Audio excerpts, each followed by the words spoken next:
Good morning sir. तो दिन कैसा रहा आप लोगों का आज का? सर बहुत बढ़िया, अच्छा ही रहना चाहिए। Absolutely fine. और अच्छा। यहाँ पर हम लोग की वर्किंग एक बड़ी अच्छे डायमेंशन की ओर जा रही है और एंजॉय कर रहे हैं इसको बहुत ज्यादा। हम लोग बहुत एंजॉय कर रहे हैं। आज मीटिंग का जो हमारा कह सकते हैं बिंदु है उसको शेयर कर दूं। पहले मैं आपसे दो अंग्रेजी के शब्द हैं, ऑब्जेक्ट, दूसरा है ऑब्जेक्टिव। ये मैंने सबसे पहली बार जब पढ़ाई की थी, जब मैं खुद अपनी एमसीए कर रहा था, तो हमारा टॉपिक था पर्सनल मैनेजमेंट। उसमें ये दो टॉपिक आए थे, जिनसे रिलेटेड एक टॉपिक था ईगो। तो पहले मैं आपसे व्यक्तिगत तौर पे जानना चाहूंगा, क्या आप इसको इन शॉर्ट एलैबोरेट कर सकते हैं कि ऑब्जेक्ट एवं ऑब्जेक्टिव में डिफरेंस क्या होता है? कोई भी आप में से? हाँ प्लीज फ्रंट रहे।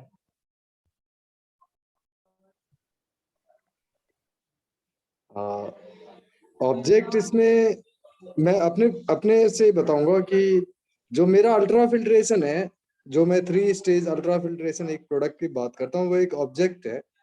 और ऑब्जेक्टिव सब अलग अलग तरह से सोचते। जैसे मैं सोचता हूँ, मेरा ऑब्जेक्टिव तो ये है कि मैं मरने से पहले 5 करोड़ लीटर पानी बचा के जाऊं। ये मेरा ऑब्जेक्टिव है, और उसमें ऑब्जेक्ट है मेरे पास एक, और उसी को लेके मैं अपना ऑब्जेक्टिव सॉल्व कर सकता हूँ। ये डेडली कॉम्बिनेशन। लोगों के पास ऑब्जेक्टिव है, ऑब्जेक्ट नहीं है, या ऑब्जेक्ट है फिर ऑब्जेक्टिव नहीं बना पाते हैं कि मैं कुछ कर रहा हूँ बट ऑब्जेक्टिव नहीं सॉल्व हो रहा है। मैं ऑफिस जाता हूँ, अच्छी सैलरी ले रहा हूँ, लेकिन मेरा ऑब्जेक्टिव भी सॉल्व नहीं हो रहा है। हाँ, तो मेरा कॉम्बिनेशन अच्छा है, मेरे पास एक ऑब्जेक्ट है और ऑब्जेक्टिव भी उसी से सॉल्व होगा। ओके, ये मेरी तरफ से था। ठीक है। कोई और कुछ कहना चाहेगा अपनी ओर से?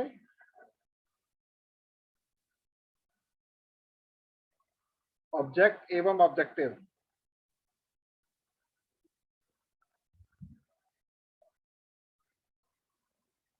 चलिए कोई बात नहीं। हाँ कुमार बोले। मेरा ऑब्जेक्टिव शुरू में भी वही था, अभी भी वही है कि रूरल को साइंस और टेक्नोलॉजी से उन्नत करना है। ऑब्जेक्ट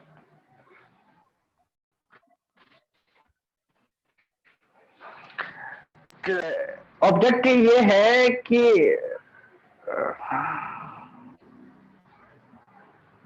मैं शायद इसको अभी इलेबोरेट ना कर पाऊं। ऑब्जेक्टिव मेरा ही है। चलो मैं इससे एक मिलता जुलता शब्द आपसे साझा करता हूं। पद एवं पदवी में अंतर क्या होता है? पद और पदवी।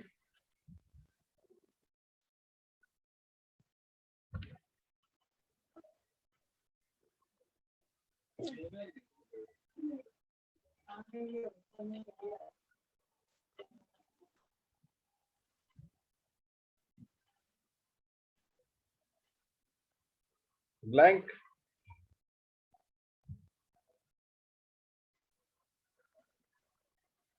पद किसे कहते हैं, पदवी किसे कहते हैं? इन दोनों में से एक ऑब्जेक्ट है, दूसरा ऑब्जेक्टिव है।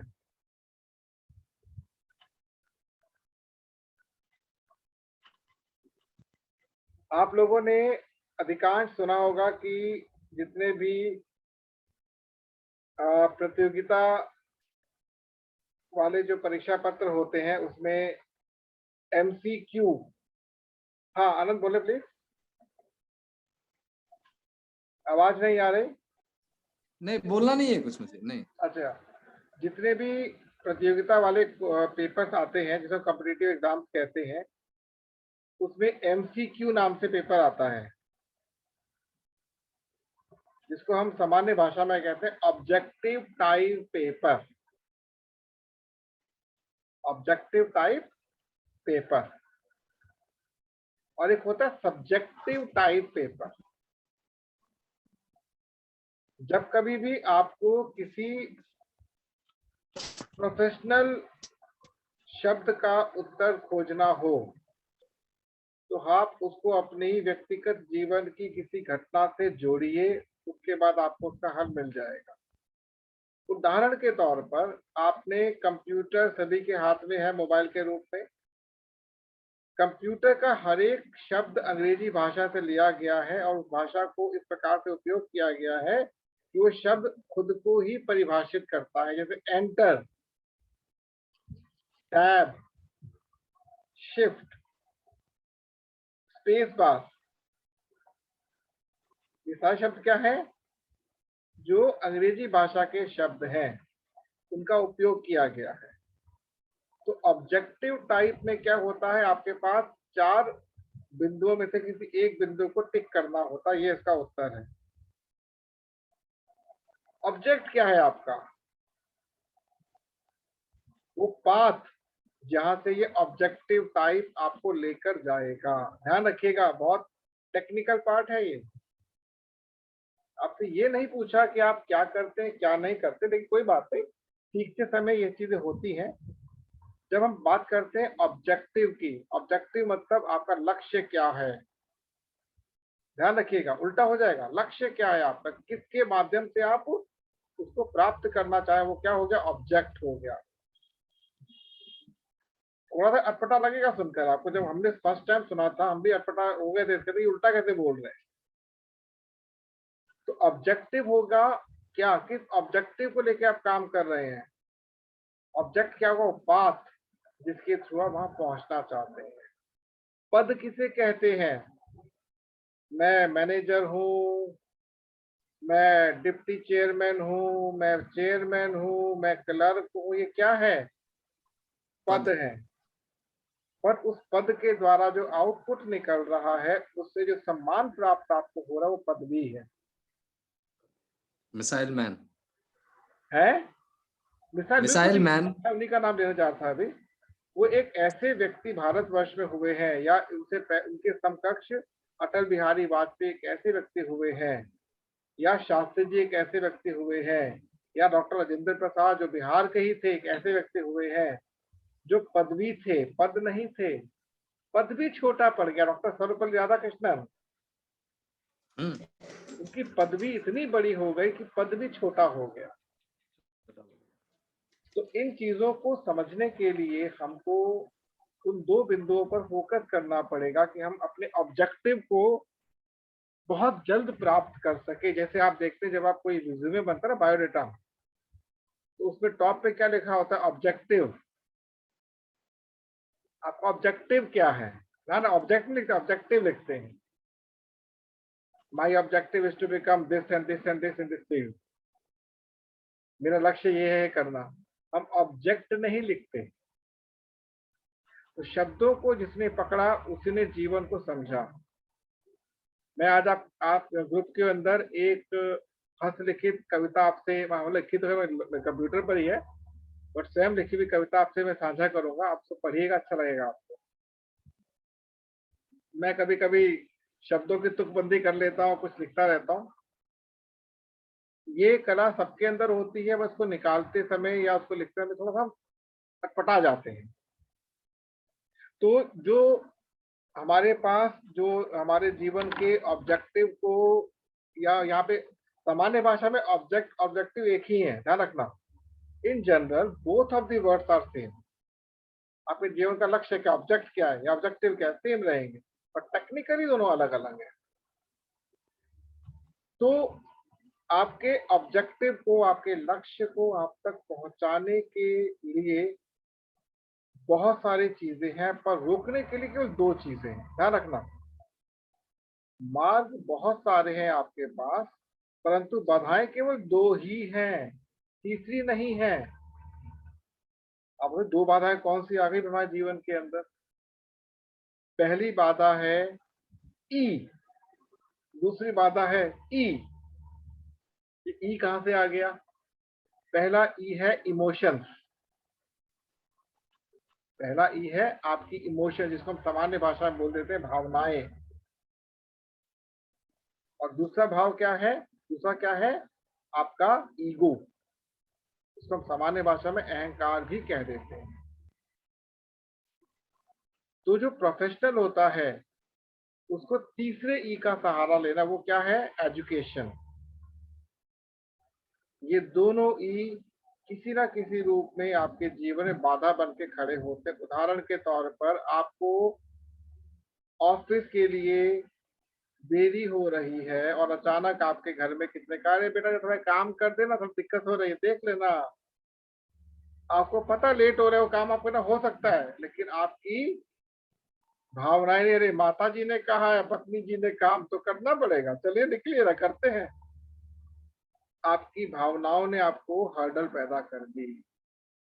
या आपको अपने गंतव्य स्थान पर समय पर पहुंचना, अचानक आपका परम मित्र आया गया तो मेरी तस्वीर नहीं रुक सकता क्या? ये दोस्ती है। तो उसने इगोइस्टिक लेवल पर आपके इमोशंस को हर्ट किया, आप रुक गए, आप आगे, देरी हो गई आपको। अपने लक्ष्य की प्राप्ति के लिए आपको एक बात सदैव ध्यान रखनी है, इन दोनों ई से बचना है। इसके लिए एजुकेट होना है। अब जैसे मैंने आप लोगों से कहा था कि आप लोग कल रात को सोने से पहले उस लिंक को देखकर सोएंगे। कितनों ने देखा वो पूरा?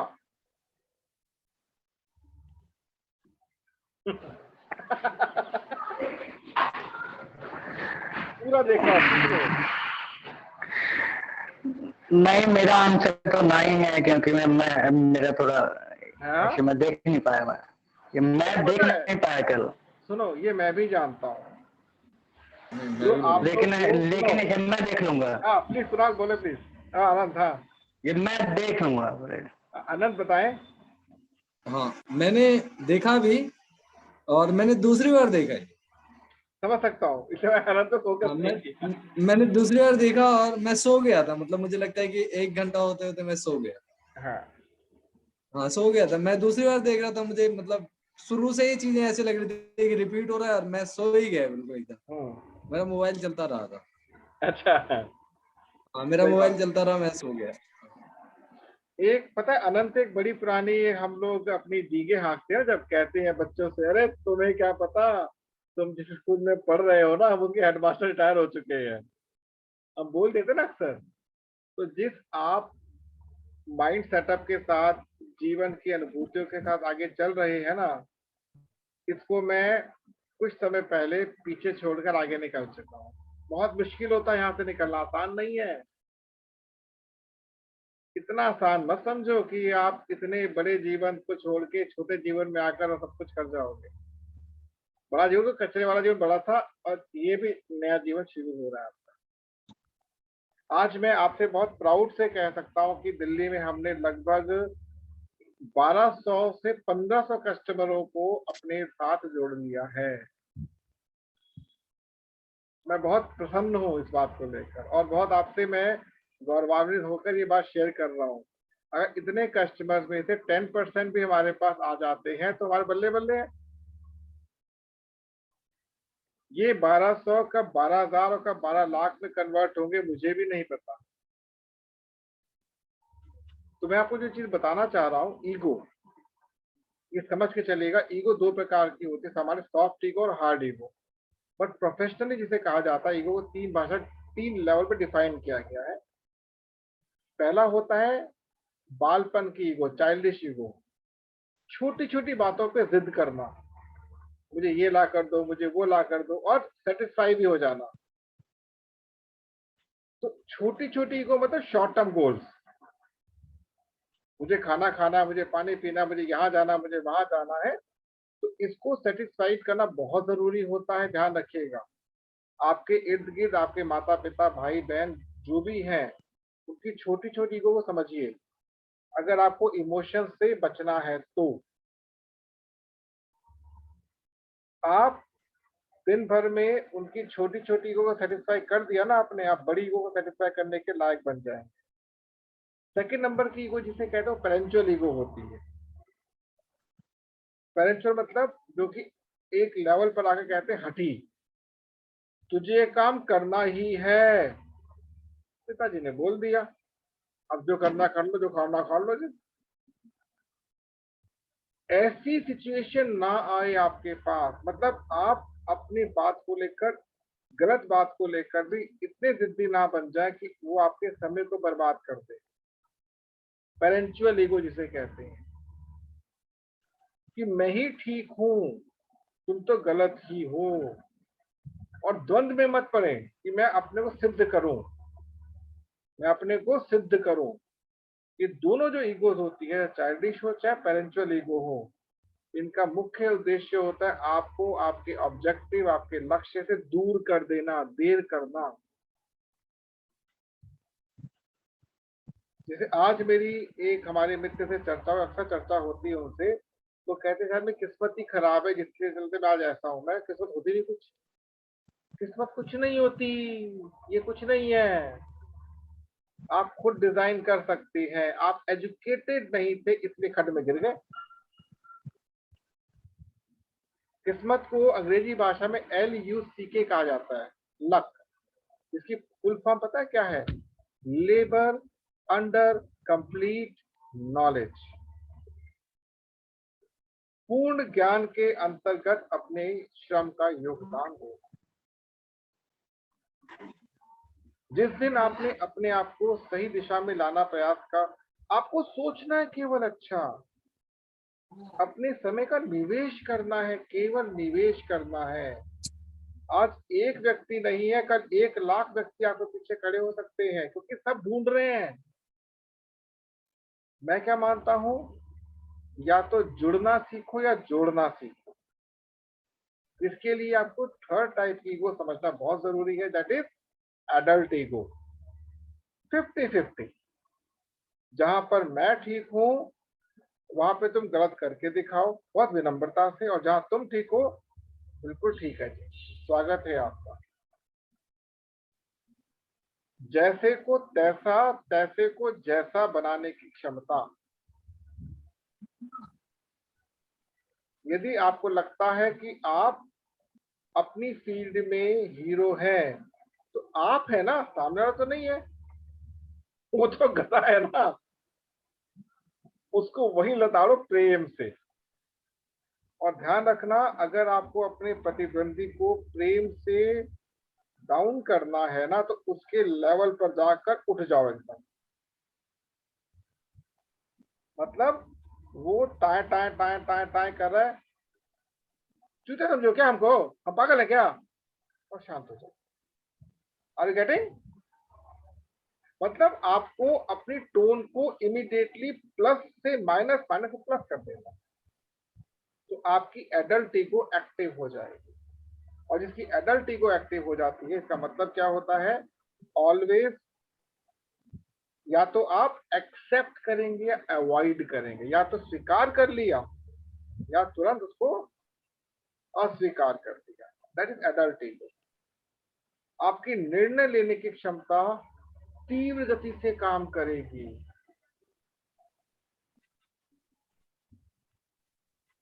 आपका स्टेमिना आपके साथ चलेगा, आपको नींद ही नहीं आएगी।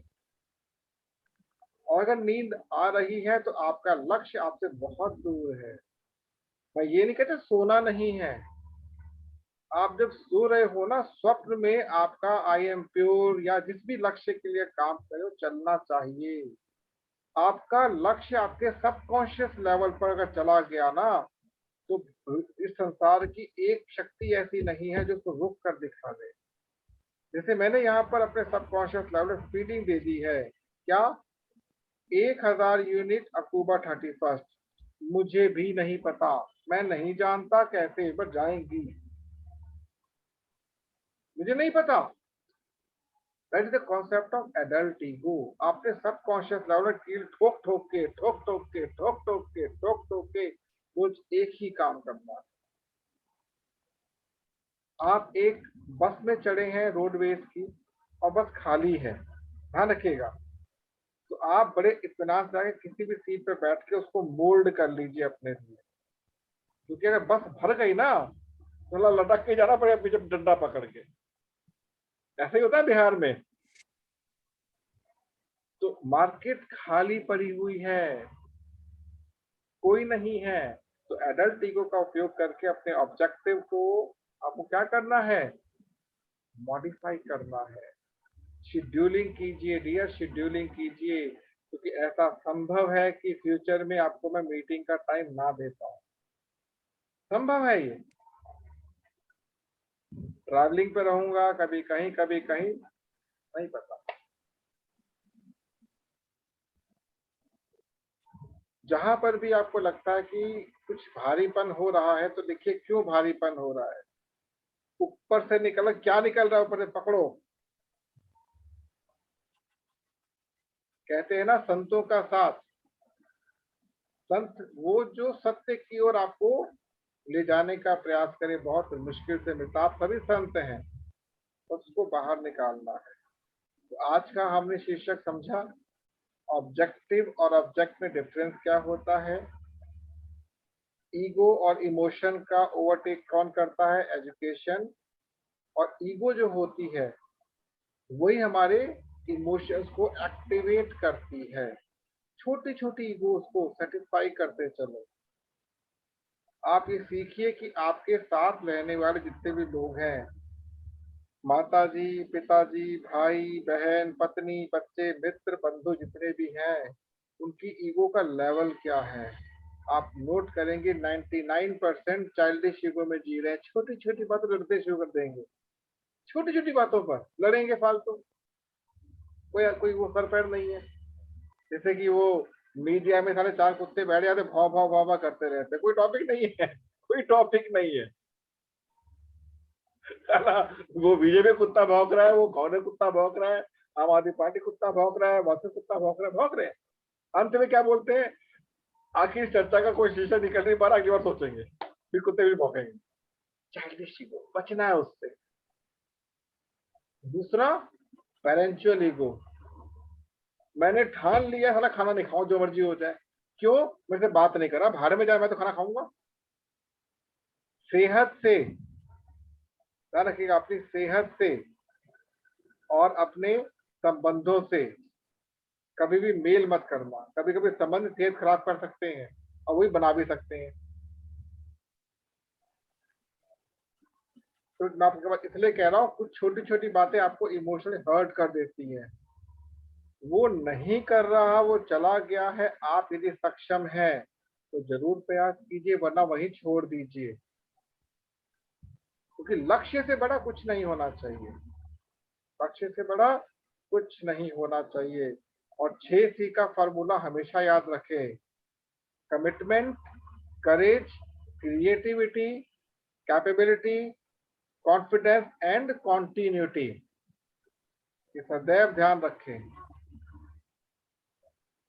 मैंने 5 साल तक का अपना रोड मैप तैयार कर रखा है यहाँ पर, आपका 5 दिनों का भी तैयार नहीं होगा। कोशिश करें, कोशिश करें। तो अब लगभग अपने पास 25 मिनट हमने पूरे कर लिए। 5 मिनट है आप लोगों के लिए, यदि कुछ मैसेज जानना चाहते हैं, पूछना चाहते हैं, पूछ सकते हैं। कुछ 1 to 1 प्रवीण, रवि और देव,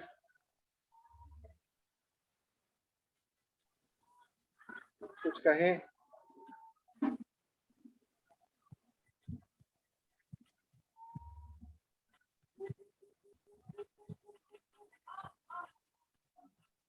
यार मैं दाढ़ी वाला बकरा नहीं हूँ जो जय श्री राम करके बैठ जाऊं।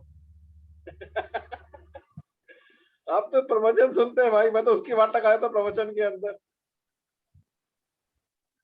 प्रवीण का खूबसूरत चेहरा दिखा दोबारा से।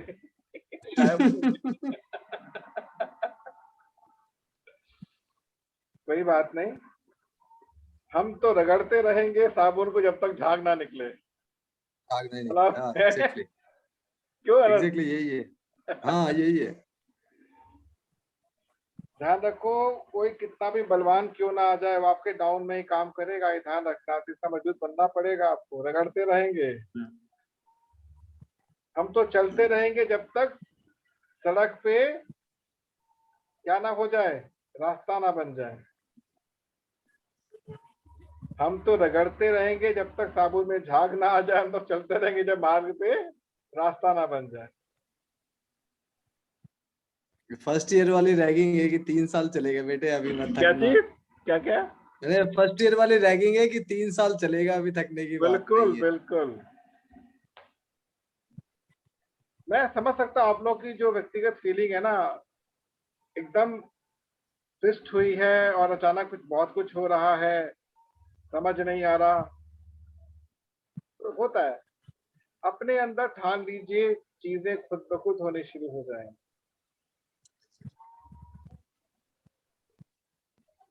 एक प्रश्न आपके सामने रखकर मैं कल पे मूव करूंगा। दो लकड़हारे हैं, उनको एक काम की तलाश है। अचानक उनको एक विज्ञापन मिलता है किसी स्थान का। उस विज्ञापन में लिखा होता है जितने पेड़ काटेंगे प्रति पेड़ आपको 500 रुपए दिए जाएंगे। दोनों पहुंच गए। पहले लकड़हारे ने पहले दिन में 25 पेड़ काट दिए, दूसरे ने 5। अगले दिन पहले ने 20 पेड़ काटे, दूसरे ने 5। तीसरे दिन पहले ने 10 पेड़ काटे, दूसरे ने 5। चौथे दिन पहले ने 5 पेड़ काटे, चौथे दिन पहले ने 5। अब आपको ये बताना है मेरे को, नेक्स्ट डे अगले दिन दूसरा वाला और पहला वाला कितने कितने काटेगा और पीछे का तर्क क्या है। कल बताएंगे आपको मीटिंग में, आज मैं कुछ नहीं पूछूंगा। आराम से सोच के बताइएगा, हड़बड़ाहट नहीं कीजिएगा। और विनम्र प्रार्थना है, निवेदन है, सीक्रेट्स जरूर देखकर सोइएगा। तो क्या मैं आप लोगों से विदा ले सकता हूँ शिवरात्रि कहते हुए? गुड नाइट भैया। Good night. Good night. Kunal, photo खींची थी आपने लास्ट वाले अपार्टमेंट से? अरे चला ही गया। चलो गुड नाइट। Good night. हम ही दोनों बजे लगते कल। क्या चीज? कहा कुणाल तो निकल गया। कोई बात नहीं, बात पर्सनली कर लूंगा मैं। Good night. Good night.